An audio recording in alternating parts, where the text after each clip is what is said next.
Go. Hello, everybody. Welcome to the Tuesday night comic book preview stream here for Fantasy Books and Games. I'm Aaron. This is Sam. What's up? And there's decent amount of books coming out Yeah. tomorrow. Like we're right in the middle of summer, and I Right. think there's just a lot of stuff coming out.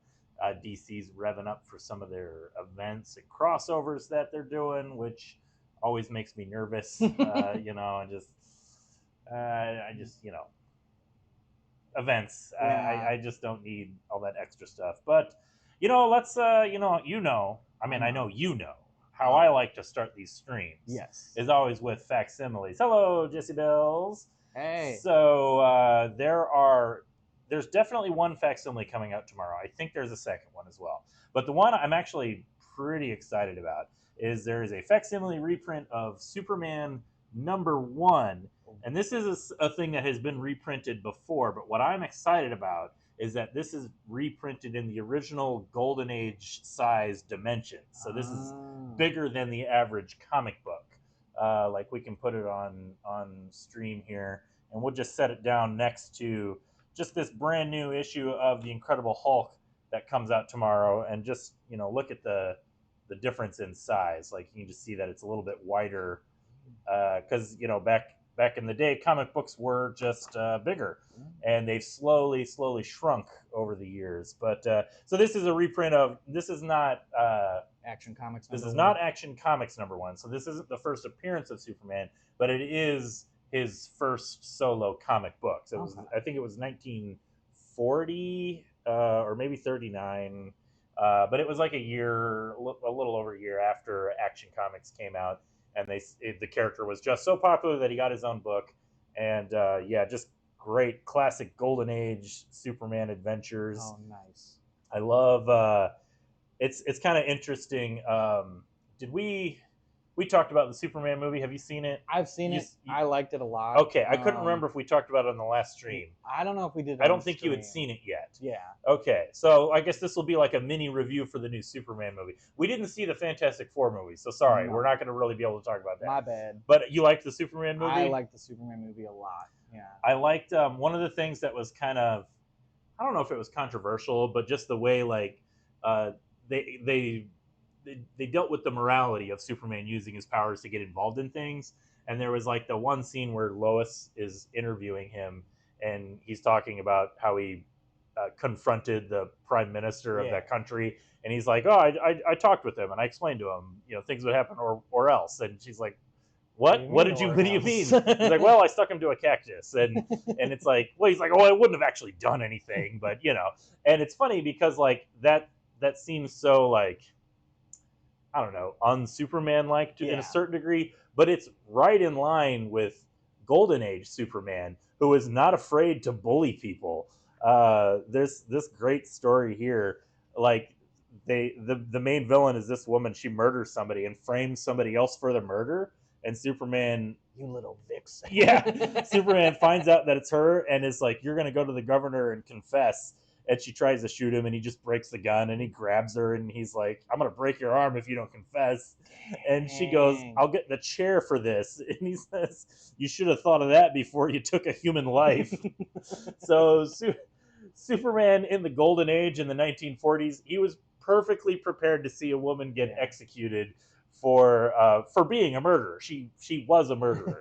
Not exactly saving squirrels, though. Exactly, not exactly saving squirrels. So I think the movie did a good job of kind of balancing all the different versions of Superman out there into this new thing. I was pretty. I like my wife can attest to this. I have a laundry list of little things that bugged me about that movie, and I could talk about it for hours of all the different things that I think I would have liked to have seen, that I think would have improved the movie, and what would have made it better, and things that I would have done personally. But I'm not a millionaire filmmaker, so what do I know?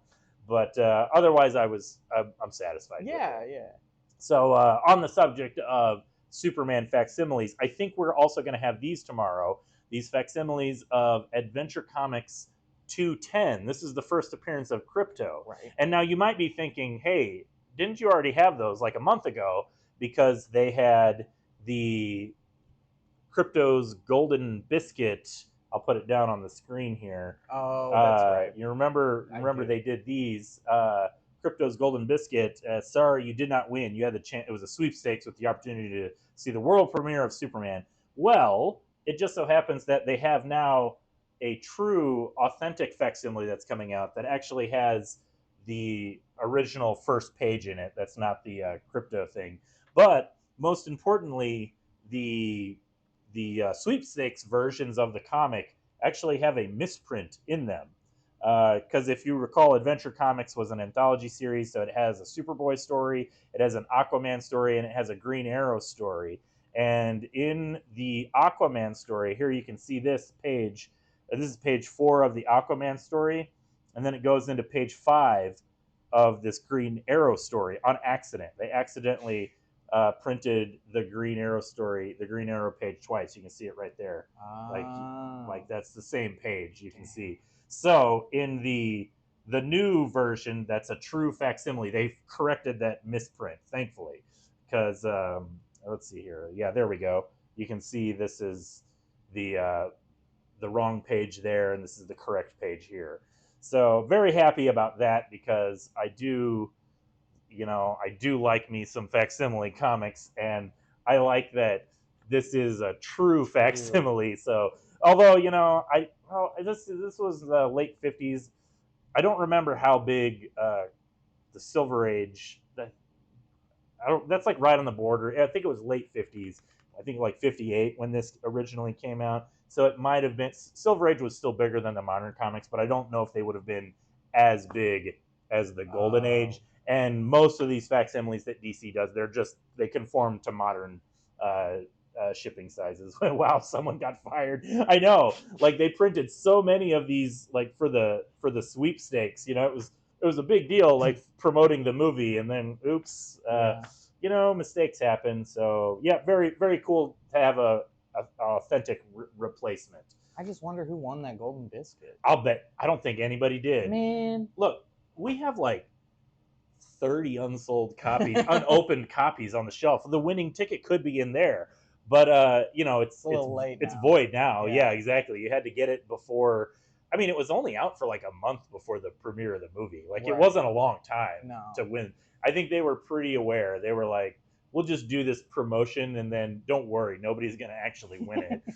It's like the McDonald's Monopoly. Yeah. Do you remember that? Oh, yeah. Like, they had all those cool prizes you could win, and then turns out nobody won them. No. It was actually a whole like embezzlement scheme. Like the people that won them worked for the company. It was like a high up thing. It was, I don't remember if they worked for the company or they worked for like the printer that actually like made the product, but yeah, it was like because you could win $1 million. That was the grand prize, and the person who won it it totally faked. They just stole it and then cashed it in. It was a whole thing. You can read about it on the internet. We're not here to talk about internet gossips and whatnot. We're here to talk about comic books. Yeah. And there's a few other books that come out tomorrow that I thought looked pretty interesting. There's a couple of kids' books here. First of all, I was very excited to see this one. This is Chibi Usagi. Nice. I'm a big fan of Usagi Yojimbo, of course, and this is kind of a fun. I guess it's a reinterpretation of Usagi Yojimbo. Some of these, I don't know if it was these ones or just different Chibi Usagi stories, were printed in the back of the Space Usagi series that came out last year. Okay. And I really, really liked them. They were a lot of fun. These, I believe, they're written by Stan Sakai, who is the writer and artist and creator of Usagi Yojimbo. But the Chibi Usagi, I believe, is illustrated by his wife. So it's a husband and wife team, and they kind of just do these fun, like, I mean, I guess, do I need to explain what Chibi means? Do you know what Chibi means? I know what it means. I mean, I think most people cutesy. It's cutesy. Yeah. It's something, I think, specifically like small. Like in Japan, Yeah. like Chibi is small and cutesy. And so that's what this is. And yeah, it's it's fun. And that's exactly what it is. It's just all ages, like fun, cutesy adventures. But like I said, the one that was in, I'm just kind of flipping through this to see if it's in this book or not. It was actually really good. I really liked it. This is Stan Sakai. Yeah. So this is just straight up classic Usagi Yojimbo there. Just trying to see where the start of that story was. Yeah, there we go. So yeah, very, very cool. So yeah, that's fun. Also, kids comic coming out tomorrow. One of my favorite, Super Deformed. Thank you. Yeah, Chibi is like super deformed, Oh, not specifically cutesy, although in being super deformed, it becomes cutesy, right? you wouldn't make that association normally, but I like deformed and cutesy don't really go. Well, not in America. In Japan, yes. Oh, One of my favorite cartoonists also has a book coming out tomorrow. Jeffrey Brown's Hulk Teach. You know, Hulk is famous normally for smashing things. Right. In this one, he teaches things. It's not Hulk Smash. It's Hulk Teach.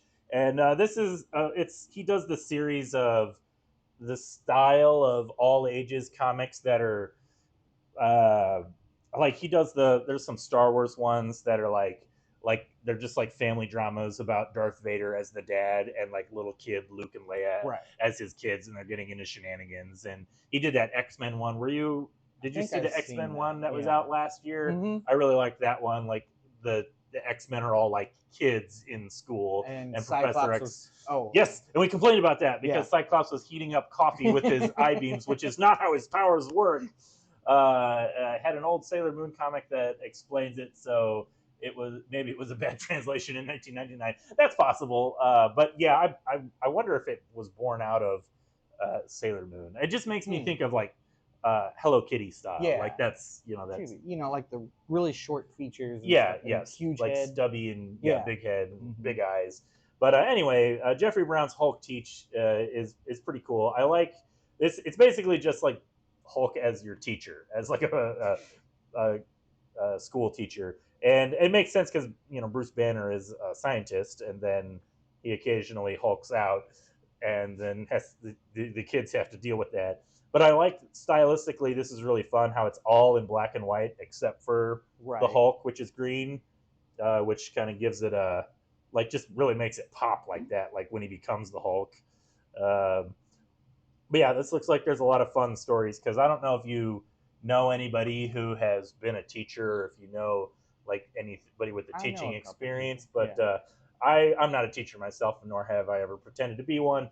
But from what I've heard, uh, the kids can make the teachers very, very, very angry. Yes. And so I'm sure there's a lot of good jokes in here about that. Of like I mean, just imagine if your teacher turned into the Hulk every time you upset them. That would be horrifying. That would be actually horrifying. Yeah. Yes, I'm sure I probably triggered that in a few teachers when I was a lad.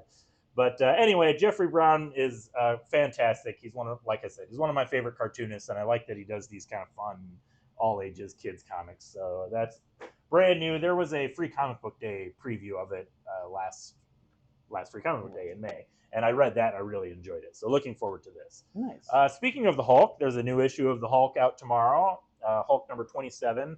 I don't normally talk about the Hulk on here. I like the Hulk a lot, actually. Okay. I really like the Marvel character, but I've not been following this new series. It's not Nick Klein doing this issue. Nick Klein he did the like first several issues, and it looked really, really good. But just generally speaking, I just like didn't totally get into the story. I've just never been one to be. I don't like when Hulk goes all in on being like a horror comic. Okay. I understand why you do it like that because he's kind of he's a tragic Right. horror type of character. But I've always just kind of liked classic sci-fi adventure Hulk. What'd you think of Immortal Hulk then with Al Ewing? I Really? wasn't Okay. totally into it for that reason. Okay. Same reasons. Like I haven't really like. I think the last Hulk comic I actually read was Planet Hulk, Yeah. which I really liked that, except for that I felt like Bruce Banner was like not in the comic at all, and it was just the Hulk. But Yeah. Considering the setting, it kind of worked. But the reason I'm talking about this is because I wanted to make a mention of this cool variant cover that's coming out tomorrow. This is by the great Eric Larson, who Ooh. he drew the Hulk briefly in the 80s, I believe, and then he moved on to Spider-Man. But I wanted to just kind of show off. I love this. I got the classic logo. Marvel has been doing this series of variants called the Retrovision variant, where they're done up to look like an old comic, and it makes me a little angry because I see these covers and I'm like, man, that's a cool cover, that's a cool comic, but then it's like not representative of what's In the inside the book, yeah. comic. And that's not even a commentary on the current Hulk run. It's just it's a modern comic. And I like old comics the same way that I'm always showing off these facsimiles because I like the old stuff. And I see something like this, I'm like, man, that's so cool. Why can't all of their comics just be cool like this? And they're not. And so I feel when they do these variant covers, I feel tricked a little bit because I'm like, you know what? They could be making comics that look like they choose not to. So I'm not trying my best not to have sour grapes, but I haven't had a chance to talk about any of the retro covers because they haven't done one for any of the books that I'm looking at usually. And to be fair, I'm not often looking at a Marvel book. But I really like that Eric Larson cover. I really like Eric Larson. Yeah, He's one Savage of Dragon. Right? Yeah, Savage Dragon, correct. And he's one of my favorite Spider-Man artists of the '90s. So yeah, it's a cool cover. I wouldn't complain if Marvel just got him back to just do a Hulk story. That would be great. But we can all dream. A few other new comics coming out tomorrow. Now that I'm done complaining about being an old guy, I talked about this series. I think every month that it's come out. Assorted Crisis Events #5. This is such a cool comic. Yeah. Did you read the first issue? I did. Have you read any beyond that? I have not. Okay, I really like that each issue is kind of its own story. Every issue is just a standalone character drama basically. Right. And it's really surreal and it's really weird and it's fantastic. This might be one of the best comics coming out right now. Oh, wow. Honestly, like I feel like a few of the issues, if I'm being straightforward with you, they're a little overwritten. They're a little heavy-handed with the message. Too much text, or just... No, not with the text. I mean, there's like an overt message that they're like the thing that they're commenting on. They really like, and they really like it is with a heavy hand that they let you know that this is what the story is about. But the way the story is told, technically, like through the art, is just beautiful. I haven't read this issue, so that's not a comment on this issue. I don't know if this one I feel is heavy-handed or not, but like there's this whole like time Ouroboros theme going on with this. I like the way these panel layouts are like mirrored, and there's a page, like a big spread. I mean, like, yeah, like that's so cool. Just that is like awesome. maze that is her life, and then you get like the crazy board, and yeah, it's such a beautiful looking comic, and I don't like even just showing these pages. It doesn't really like spoil the story because it's so hard to tell like what is, and then like this beautiful Ouroboros page, this infinity, just really really cool. So like this comic has consistently been one of the best looking comics I have ever seen. And I guess it would behoove me to say it's written by Denise Camp, who's currently writing the Ultimate series at Marvel and a few other things that escape me at the moment. But art is by Eric Zawadzki, and it is beautiful. Like, this is just one of the best comics on the stands right now. I really, really love it. I need to get caught up. You should. I recommend it. And it's nice because I do feel like you can just kind of jump in with any issue. Like there's a few,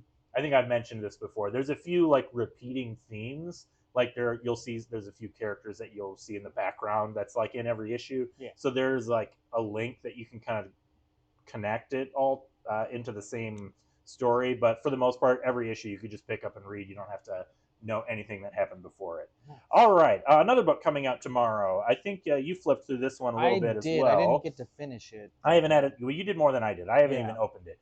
But I have been enjoying the Thing series it's written by Tony Fleecs and art by Justin Mason. And one of the things I like about this book is that it's a pretty good-looking book. Yeah.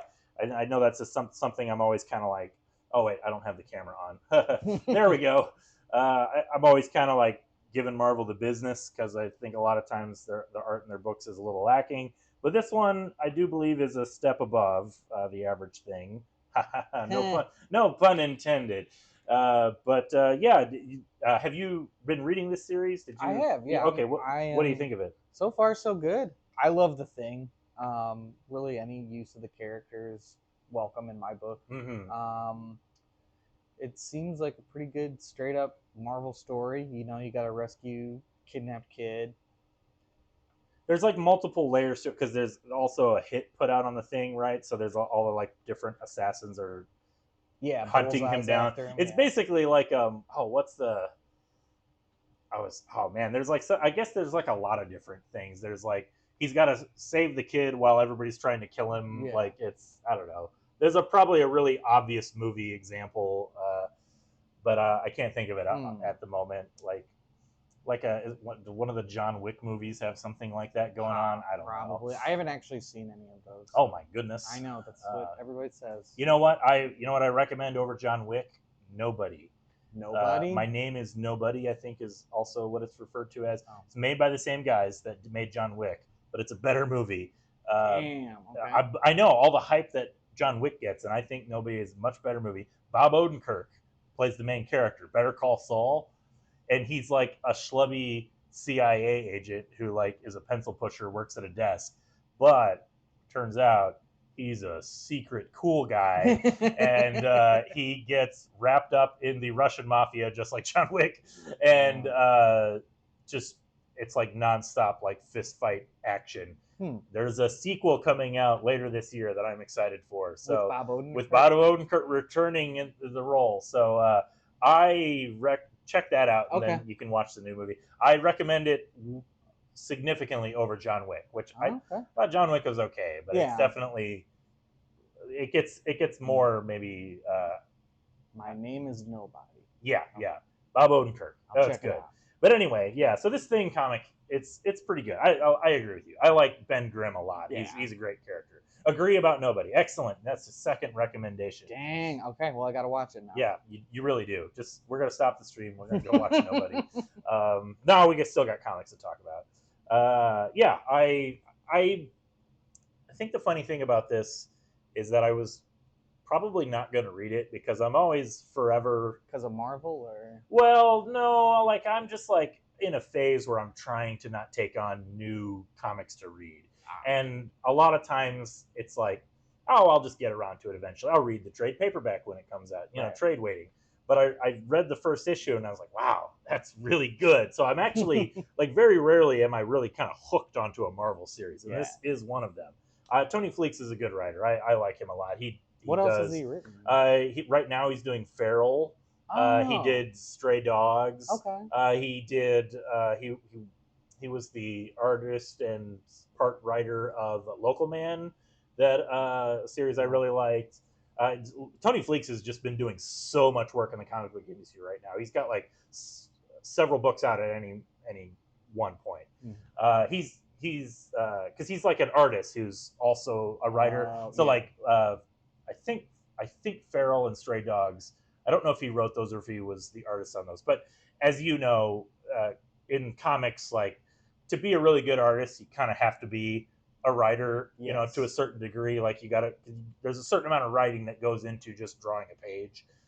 So yeah, he's transitioned to just like doing some books where he's just writing them for other artists, and they're really good. And that doesn't surprise me because a lot of good writers are also artists because they know how to write for artists. And that's the difference you get between somebody who really knows comics and somebody who's like a screenwriter that's writing a comic book. You know, I don't want to get a little too judgy, but yeah, I'm just saying the real readers, we can tell.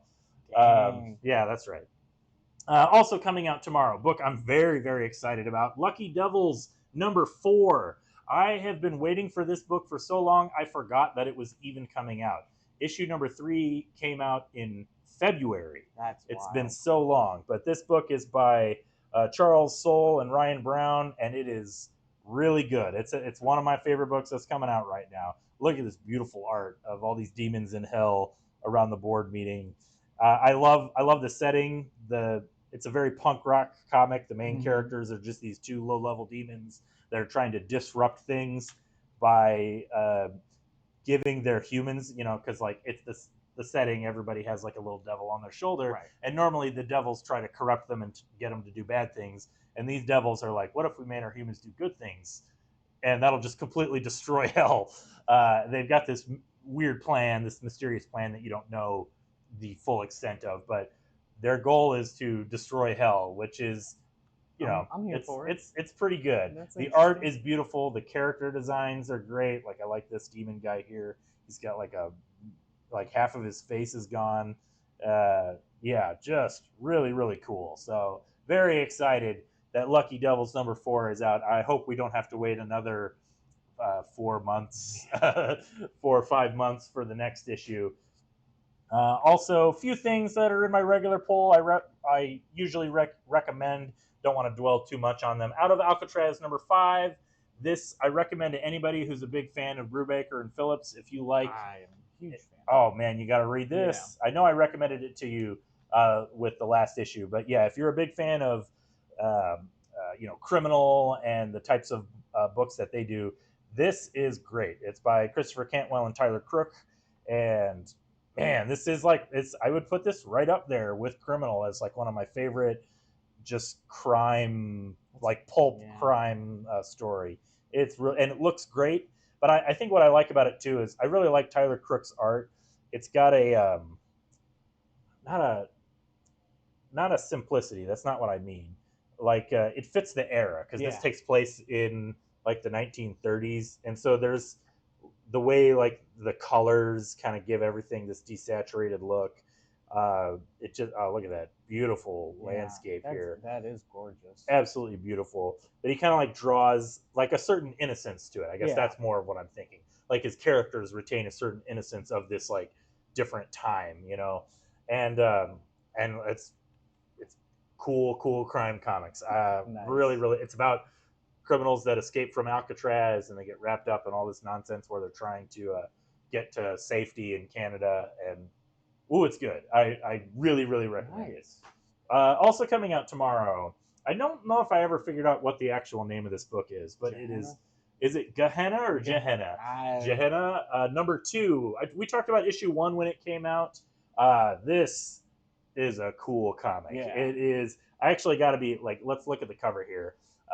Like this is the Naked Aggression is the subtitle, and this is one of those comics. I really like it because it's like it knows exactly what it is, and it's just trying to be like a not trashy, but like kind of in your face with the sexuality and the violence, and just kind of embraces in it. Like it's a little bit like kind of like an old Grindhouse type of a thing. It makes me think a little bit of like a Quentin Tarantino type of film.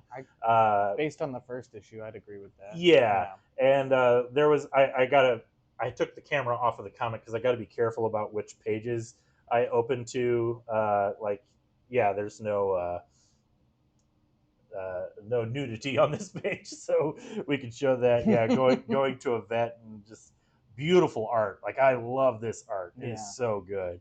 And like in the first issue, the writer kind of talked about how much he liked old Punisher comics because they're just graphic and no apologies. I think that's the thing. It's like it's not trying to be something it's not, and it's not trying to make some grand statement about violence. It's just people shooting each other up, and it just revels in that. Yeah. And that's what this comic is. So highly recommended.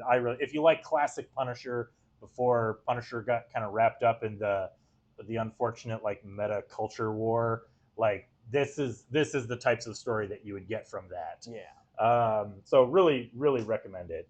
Also coming out tomorrow. Got a few things. Well, actually, what else did you flip through? Let's there, Sam? see. I flipped through the final issue of DC meets Sonic the Hedgehog. All right. Yeah, it was cute.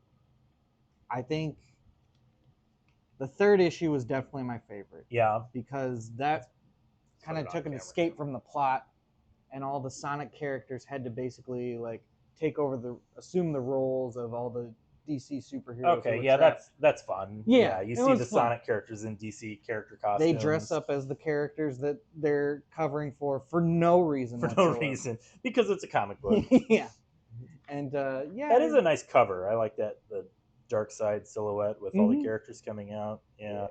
Is Sonic Superman? Sonic is Flash. Sonic. Okay, I mean that makes sense. Yeah. Who's Superman? Knuckles. Knuckles. Oh, okay, I see him there. Yeah. And then Shadow, of course, is Batman. Exactly. Of course. But so this is the final issue, huh? Yes. Is it so? Yeah, you liked the previous issue more. It's still a good ending. Yeah, it was a decent ending. I mean, yeah, it was. What's to say? Like, there's no. The Mighty Crab Joys. Did Yeah, you see that? I did. That was from the Superman movie, Yeah, right? Yeah. Okay. As far as I know, it was a fake band. When I came across that, I was just like, yeah, I'm guessing this is some comic book related thing. Yeah. Because these are all. If you scan the QR code, Yeah, I didn't think to do that. I'm not going to. But, yeah. So yeah, this final issue. The most important thing is, I'm sure the kids are gonna love it. Yeah, it was fun. Not exactly like if you're looking for deep themes or anything like that, you're not gonna find them here. But I don't think I would look at a Sonic Superman crossover for anything beyond Superman and Sonic running really fast. Yeah. Or the Flash running really. That's basically it. Yeah. Well, that's fun. Yeah. Exciting. Like we said with the other one, it knows what it is, and it delivers exactly what it says on the tin, and it does it well. So that's good. I'm glad to hear that. Yeah. While we're talking about Justice League, I guess there is the lead-in to the next DC event, Justice League Dark Tomorrow special. This is carrying over from the We Are Yesterday event or crossover. It's not an event because they didn't have its own series. It's just a crossover. And so this one, I guess, is continuing that. And I wasn't really going to look at it. I didn't read the We Are Yesterday crossover. Was that in Justice League Unlimited? It was in Justice League Unlimited and Batman, Superman, World's Finest, and in, I think, Superman Unlimited as well. Gotcha. And so this will probably continue with that.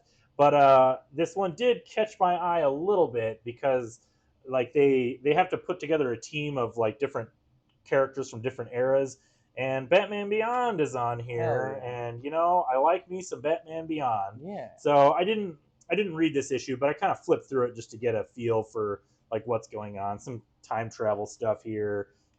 Dark Tomorrow. And then I saw there's like a page. There's Mighty Crab Joys again. That's the ad for this month. We have a couple of different characters. The page I was looking for. Oh my gosh, where's it at? There's Supergirl, Red Tornado. Here we are. Spoiler alert, I suppose. Jonah Hex and the Huntress and Batman from Batman Beyond, and also Marilyn Moonlight. That's a new character that's in the regular Superman series that started like 2 years ago. The one that I have been reading and really enjoy. And she's a cool character. So that's kind of interesting to see her kind of expand out beyond that book. What's her story? She's like the soul of Metropolis. She was betrayed by it wasn't Lex Luthor, but it's a little mysterious like what her deal is, but she can only come out at night, and she's kind of like a spirit of vengeance, like a Ghost Rider kind of a thing, where she's like trying to set things right because she had been wronged, like kind of like the Crow. Little bit of that angle to it, but she's a cool character, and I really like her in that Superman series. So you know what I mean, Batman Beyond and Jonah Hex in one book. Nice. I mean, I might read it. I guess, which is for a one-shot special that's leading into a crossover. I can't guarantee that I'm going to read it, but I might read it, which is more than I would say, for a normal book like this. Yeah. Also coming out tomorrow, we got just a few more to talk about. Godzilla versus Boston. I'm very excited about this series that they're doing. IDW has been doing this Godzilla versus America series, and it's an anthology series, and each issue it has short stories from creators that live in the city or they're from the city that is featured in the issue. So this issue is all Boston creators, and like Chicago was all Chicago creators. So, and there's some good creators in here. Steve Orlando, he's a veteran comic book writer. The one I'm most interested in is Jesse Lonergan. He's a very cool artist. He did the Man's Best miniseries from, I guess it was a few years ago at this point. That was the one that was kind of like a little bit like We Three about the animals in space. And I love We Three. Oh, I mean, We Three is one of the greatest comics of all time. So it was a really Man's Best was a really good comic, but it was unfortunate that I was forced to compare it to We Three, Yeah. which is one of the greatest comics of all time. But I really like Man's Best, and Jesse Lonergan's art is amazing. He also did. He was one of the New Gods. I like maybe the first issue, first somewhere in like the first 3 issues. He was Okay. one of the other artists that were brought on to do that first like prologue of each issue. You know how they have a different artist. So he did one of those, and it was really great looking because he really just emulated the Jack Kirby classic New Gods style just perfectly. So actually, there's a variant cover by Jesse Lonergan, and I'll probably be getting that one. They're both really good covers, so I don't have a. I can't really say I like one more than the other, but I'm a big fan of Jesse Lonergan, so the perspective on that one. I really like. I think I really like that too. Like you see kind of the curve of the city and Godzilla just like full force standing there in the what's the Red Sox field? You're asking me. Oh, you don't know? I don't sports. You don't know sports? No. Doesn't the Green Monster at the Red Sox baseball? Isn't that they have like the giant wall in left or right field? I don't know. I haven't seriously followed baseball since like 1994, so my information is a little outdated. But yeah, that's clearly the. Look at that. That's it's clearly a baseball stadium. There's like a thing there. It's definitely a baseball. It's definitely a baseball. Yeah, without a doubt. Without a doubt. But Wrigley Field, no, that's Chicago. That's the Cubbies. The Cubbies go to Wrigley Field, and they have the moss. Guess than mine. They have moss. They have the foliage all over like Wrigley Field. I don't know. I mean, it really doesn't matter. But yeah, Godzilla versus Boston. This is it's a good looking comic. I really like just like show off some of the different creators here. This is the art by Matt Emmons, and this is the Steve Orlando story. It looks really good, and I really like the Jesse Lonergan story. So like, yeah, like cool logo. That's the type of thing. All his Man's Best layouts look like this, but I really like what he's doing here. Is that it's written, it's laid out like a what's the word I'm thinking of, like a educational textbook almost, like a map. And so there's these little like pieces of historical information related to whatever's happening on the page, like a legend for a key for a map. And it's like the story is Godzilla versus a giant lobster, and yeah, it's just beautiful looking comic. Like this alone is worth the buy, I would say. I really like this. There's a good bit here. I don't want to I lost it already, but there's a pretty fun. There's some funny comments in the text here that I don't want to spend too much time on. But yeah, I really like this comic. It's cool. Oh yeah, this is the lobster versus Godzilla, as you can see here. And the text down here, a little piece of information. When threatened, a lobster will display its large claws in an attempt to intimidate. And then also the next piece of information. Lobsters may also release streams of urine at their opponent. Parentheses, not shown. So yeah, that's a good bit, and it's good. So yeah, very cool comic. Very excited to see this one come out. I forgot to even look in the back if they have a preview for the next one. Here we are. Kansas City. This is the one I'm also excited about. Next up, Godzilla versus Kansas City. I know a lot of the Kansas City people. I won't go so far as to call them my friends, but I'm acquainted with them. I go to conventions in Kansas City fairly regularly. There's cool cover by Buster Moody, who's one of my favorite indie artists. Freddie Williams, Kyle Stram, he did like a Spread. I don't know if you remember that image series. And the Twig, I really like that one, Twig. Baldomir Rivas and Jake Smith. Very excited to see Jake Smith back on Godzilla. He did the Godzilla War for Humanity series last year, I guess. And that was one of my favorite Godzilla comics. So yeah, I am so excited for Godzilla versus Kansas City. That Nice. is gonna be pretty good, I think. It's a little, I'm a little biased, like I said, because I know all of those. Like, I've interacted with all those people. Right. Like I said, I'm not gonna say they're my friends, but I've interacted on a pretty personal level. And yeah, cool. yeah, and they're all cool guys. I can attest to that. So it is just cool when you see a comic that's just chock full of people that I'll personally vouch for them. That's awesome. So very excited for that one. Yeah. Also coming out tomorrow. Got a few more books here. This is not. I guess this is technically new. This is War. I'm sorry, The War by Garth Ennis and Becky Cloonan. This was previously serialized in the Hello Darkness series. I don't know if you read any of that. No, I didn't. It was like it was an anthology series, like kind of similar, ironically similar to the EC anthologies that are coming out right now. But everybody tells me, sorry, EC, Oni Press, who owns EC now. Everybody tells me that the Hello Darkness series is actually way better than the EC books. Oh, okay. And reading a little bit of this, I'm not surprised because this is really good. First of all, Becky Cloonan is a great artist, and I really like Garth Ennis as well as a writer. And it's pretty much just like the horror of war. Like, it's like modern New York City, and then the unthinkable happens, and America gets stuck in a nuclear war, and these people have to like figure out a way to just navigate the landscape of being in the city after a nuclear war. So is this pretty much straight like a serious story from Garth Ennis? Oh yes, okay.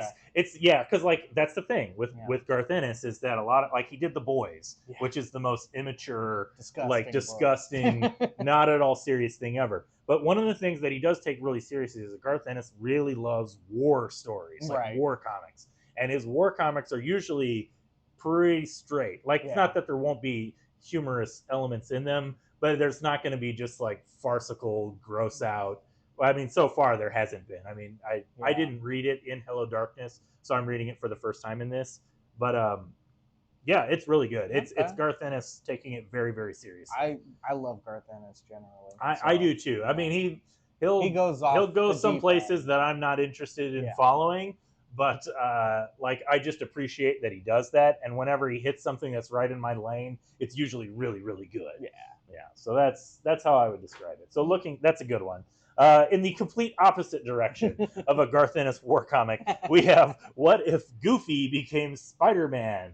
This is another one for the kids. If you like the DC Sonic, I think I've mentioned this before. I really appreciate that Disney finally got off their duffs and started doing those variant covers just as full comics. Yeah. Because that's what the people wanted all along. And this one is just very straightforward. It's the story, like the origin of Spider-Man, but with Goofy, and there's some jokes here and there. I think what I was most curious about was how they were going to handle the Uncle Ben murder, right? Exactly. I'm like, okay. I mean, have you ever read old Disney comics, like from the 40s and 50s? I can't say that I have. So before everything became like super wholesome, there were some Disney comics that were pretty dark, like Scrooge McDuck. Like, no, about Mickey committing suicide. What? And yeah, look them up. They're out there.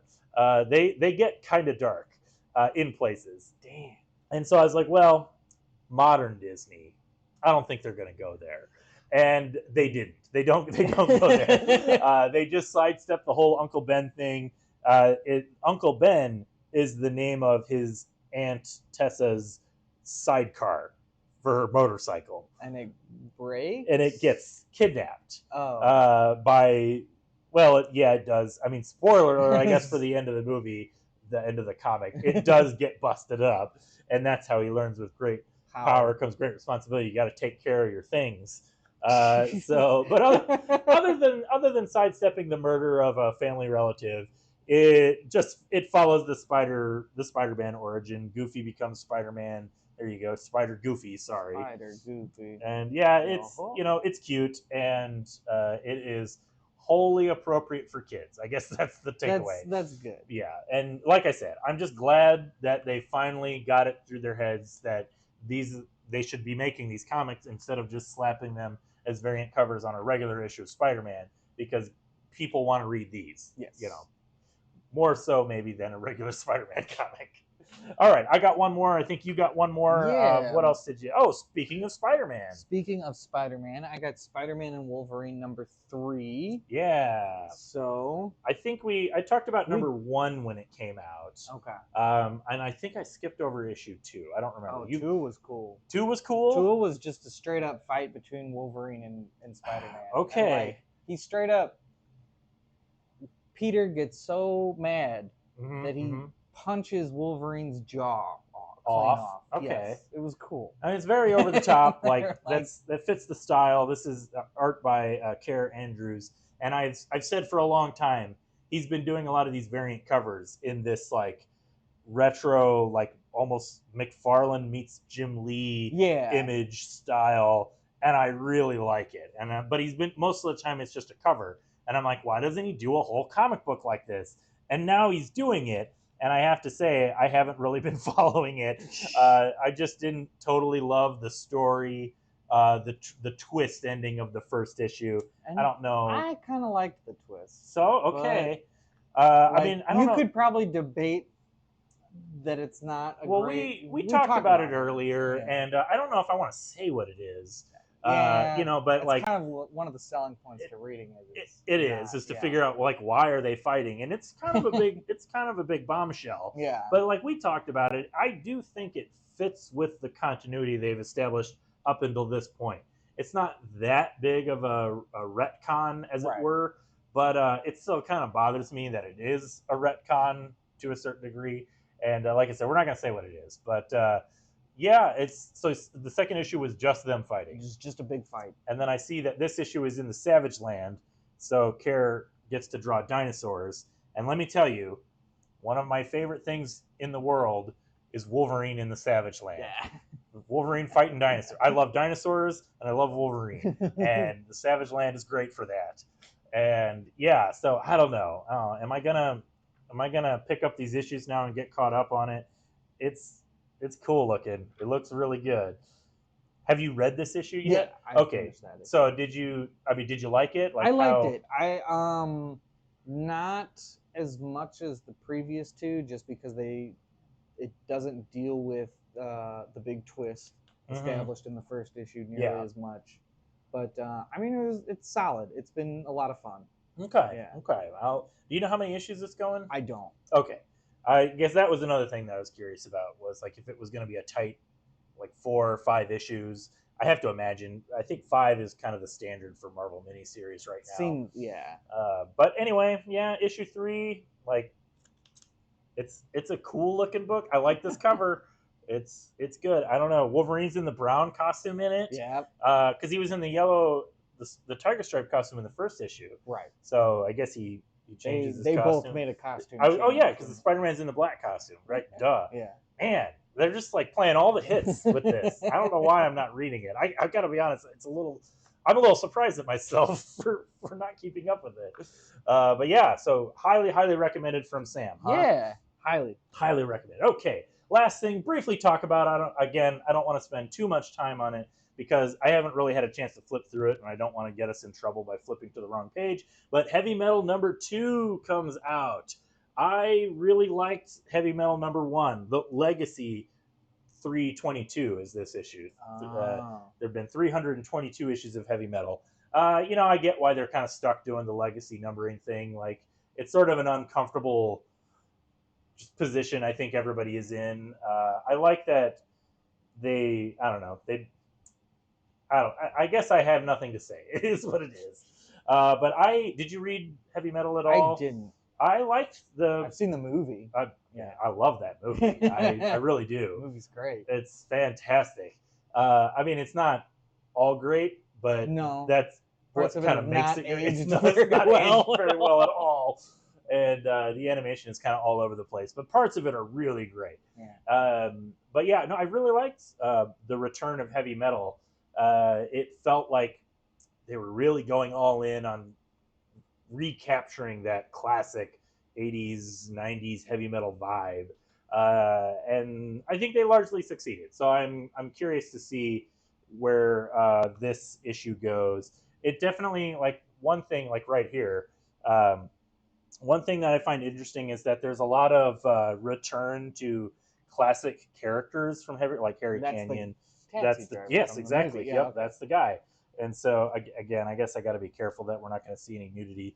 But it's a little tricky when you do something like this, where you return to um, Harry Canyon, because the original comics were drawn by Mobius, who's one of the greatest comic book artists of all And time. how can you And touch so that? exactly, Yeah. like, how, I mean, that's like, this is good art, but man, I don't want, you don't want to be compared to Mobius. Like, that's just a losing game. Who is the artist here? He looks familiar. This is, let's see, do they have it on the title page here? Written and illustrated by Duke Mighton. I don't know who that is. Me neither. And I think that's another thing that I have enjoyed about this is I don't really know many of the creators that are involved in this. It does feel like they're just getting European creators to go all in on this, which in past revivals of heavy metal, they've kind of had that, they've fallen into that trap where they're like, we got to get the popular American creators so that we can Right. sell this thing. So get Warren Ellis to tell a story, or get, uh, whoever to draw it. That's, get them off of Superman so they can draw something for heavy metal. And that just, it just doesn't work. Right. Like, it really does need to be that lush, not lush, but that various European styles of artwork to really sell this thing. And yeah, it's a good looking book. I like that they have articles in it. Kind of a lot of them, there'll be like interviews talking about something related to heavy metal or the history of heavy metal. They got these fun pinups by, there's a lot of classic artists, classic heavy metal artists doing these pinups. Yeah, it's a cool book. I like that it's got, like I said, just classic sci-fi, uh, uh, fantasy, just short stories, anthology series. It's also a really like hefty magazine. Yeah, Like, this no thing kidding. is solid for How much is that? it's $15, but Eh. like, this is way more than 3 comics worth of material in That's here. practically a trade. This there. is, yeah, exactly. Like, it's huge too. Like, yeah, just, I like the back covers too. Got some references to classic heavy metal there. We'll put that on screen. Like, it's the Tarna. Yeah, it's just like all the creators that work on it. So yeah, very good stuff. I am very happy with this heavy metal revival. I was a little on the fence. They've tried to revive heavy metal before, and it hasn't always gone well, like I said. Yeah. But I do feel like, in a weird way, just like the time is right now. Uh, People just want more heavy metal, and they, like I said, they're adequately paying homage to like the roots of the series. So yep, I enjoy it. Definitely, if you're a fan of classic heavy metal, I think you will like it too. Yes. All right, that's all we got for today. That's it. We're done. Like our good friend Dan says, there's comics out there for everybody. It's not just superheroes. Sometimes it's weird European sex sci-fi, and or little kids goofy as Spider-Man. I guess that technically is a superhero comic. Sometimes it's Garth Ennis war comics, where like people are just getting bombed and destroyed and blown up, and it's really gross. But yeah, so that's it. We're out of here. See ya, everybody. Bye. Bye.